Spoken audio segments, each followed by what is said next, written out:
kids are so hypersensitive.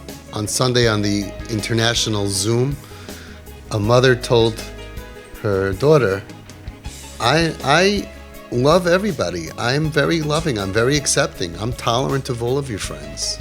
The daughter says, tolerant? She nailed her. You have to be tolerant. You don't have to be tolerant of people that you like.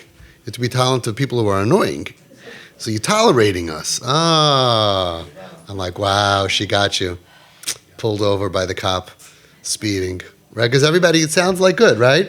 I'm extremely tolerant. She's like, you have to tolerate me? You have to tolerate me? What am I like? I'm like an itch. I'm like mosquito bites. The doctor says don't scratch it. Just tolerate the pain. Annoying, right? They're so hypersensitive and they just really want us, which is the good news. The good news is they want us, because if they didn't want us and it was like what the other people on the outside of this room think, that they're really rebellious and they really don't care and they're really selfish and they're really bad, we would have no medicine. But it happens to be that the medicine is bonding. Influence comes from bonding, which is what the Chazon Ish said and the Baal Shem Tov said. Those are our main, amudim that we stand on, but thousands of other stories and stuff as well. But they really want us. And the yesod over here is that showing our children who are in pain that I'm not happy with what you're doing because it's not good for you, out of your love. It used to be great. It used to work. But when you see it's not working, you have to be twisted. And you've proven this on every single stage. Her hair used to be pink, now it's regular. Right? Piercings were in, you supported it, piercings are out. She used to smoke weed. We have hundreds of kids like this, literally, think about it. Hundreds of kids that were smoking weed. The regular mainstream world is you have to go to meetings, you have to go to Utah, you have to go to boot camp, you have to go to rehab. Without rehab, she's off drugs. She was doing illegal stuff, dangerous stuff. And where is all that? So now you're carrying her, and it's a long journey. But you've already proven here, just in this little group tonight, besides for all the other groups, that what we're doing has a positive effect. So we have to work on ourselves. Now, I'm not just tolerating, I'm really, really loving my kid. And it's not the unconditional love of the Goyim.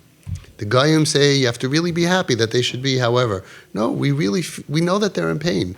And we really want them to live our life because we really believe that we have the best life. We want them to have the best Olam Hazeh and the best Olam Haba.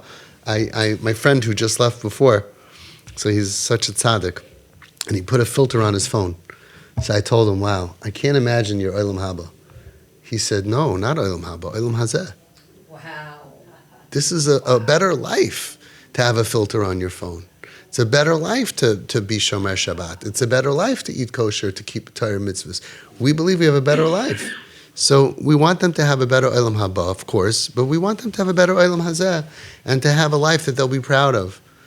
The ones who go down the path, most of them end up having to rebuild and want to come back because they realize that it doesn't work. It doesn't work for them. So we want what's best for them, in our opinion, okay?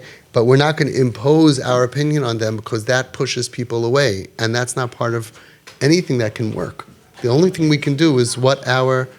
she used to be Michal Shabbos. Now she keeps Shabbos? Oh. She keeps Shabbos? Right.